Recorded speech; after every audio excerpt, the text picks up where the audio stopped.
Traditional south Indian ஸ்டைலில் அரைச்சி விட்ட சாம்பார் எப்படி செய்கிறதுன்னு பார்க்கலாமா? அதுக்கு ஒரு குக்கரில் 1 கப் பருப்பை நல்லா 2 டைம் வாஷ் பண்ணி நம்ம சேர்த்துருக்கோம். கூடவே சாம்பார் வெங்காயம் ஒரு 10 பல் சேர்த்துக்கலாம். சாம்பார் வெங்காயம் சேர்க்கறதுனால ரொம்பவே டேஸ்ட்டாக இருக்கும். இப்போ ஒரு 6 பல் பூண்டு, காரத்துக்கு ஏற்ற மாதிரி பச்சை மிளகா, 2 தக்காளி நல்லா சின்ன சின்னதாக கட் பண்ணி சேர்த்துக்கலாம். இப்போது கொஞ்சம் கருவேப்பிலை சேர்த்து தேவையான அளவுக்கு தண்ணி சேர்த்து நல்லா அதை கிளறி விட்டுக்கோங்க. இப்போது மஞ்சத்தூள், பெருங்காயத்தூள் சேர்த்து நல்லா 2லேருந்து 3 விசில் வர வரைக்கும் விட்டு எடுத்துருங்க. இப்போ நம்ம இந்த சாம்பாருக்கு என்னென்ன வேணுமோ அதெல்லாம் வறுத்து எடுத்துக்கலாம். இப்போ ஒரு பேனில் உளுந்து 1 ஸ்பூன், தனியா 2 ஸ்பூன் சேர்த்து நல்லா அதை வறுத்து எடுத்துக்கோங்க.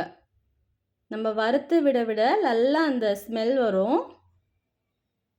இந்தமாரி குக்கிங் வீடியோஸ் நிறையா நான் கண்டினியூஸாக போட்டுகிட்டே இருக்கேன். உங்களுக்கு பிடிச்சிருந்துச்சுன்னா மறக்காமல் கமெண்ட் பண்ணுங்கள். இப்போ நல்லா வறுத்து எடுத்துட்டோம். இப்போது ஒரு 6 காஞ்ச மிளகா சேர்த்துக்கலாம். நான் இந்த தேங்காய் சேர்த்துருக்கேன், நிறையாவே சேர்த்துருக்கேன், எனக்கு பிடிக்கும். ஆனால் உங்களுக்கு எவ்வளோ குவான்டிட்டி வேணுமோ அதுக்கேற்ற மாதிரி சேர்த்துக்கோங்க. கூடவே சீரகம், பெப்பர் சேர்த்து கொஞ்சம் கருவேப்பிலை சேர்த்து நல்லா அதை வறுத்து எடுத்துக்கோங்க. இப்போ சூடு ஆறுனதுக்கப்புறம் மிக்ஸி ஜாரில் மாற்றி நல்லா அதை பேஸ்ட் பண்ணி எடுத்து வச்சுக்கலாம். இப்போ நம்ம இந்த பருப்பு கடாயில் திறந்து நல்லா கடைஞ்சி விட்டுக்கலாம். பாருங்கள் ஆயிடுச்சுலலாம். இப்போ தாளித்து விட்டுக்கலாம். இதெல்லாம் சேர்த்து ஒரு பேனில் ஆயில், நெய் சேர்த்துட்டு கூடவே கடுகு, வெந்தயம், சீரகம் சேர்த்துக்கலாம். இப்போ சின்ன வெங்காயம் ஒரு 10 பல் சேர்த்துக்கலாம். கூடவே கருவேப்பிலை. இப்போ நம்ம இதில் நல்லா வதக்கி விட்டுட்டு இது கூட நம்ம இந்த வெஜிடபிள்ஸ் ஆட் பண்ண போகிறோம். நான் நல்லா ஒரு 2 முருங்கைக்காய், ஒரு 4 பிரிஞ்சால் சேர்த்துருக்கேன். சேர்த்து அதை நல்லா வதக்கி எடுத்துக்கோங்க. அந்த ஆயிலில் அது நல்லா வதங்கணும்.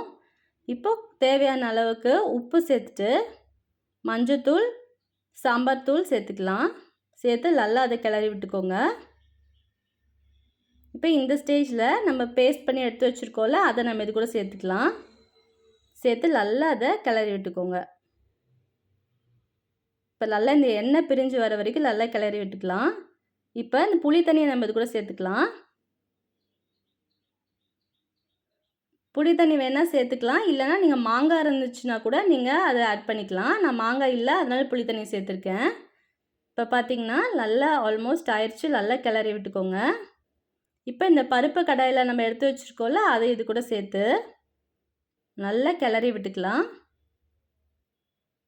இப்போ பாருங்கள் நல்லா அது கொதி வந்துருச்சு. இப்போ இந்த ஸ்டேஜில் கொஞ்சம் கொத்தமல்லி தூவி ஒரு 2 நிமிஷம் கிளறி மூடி போட்டு எடுத்திங்கன்னா அருமையான சூப்பரான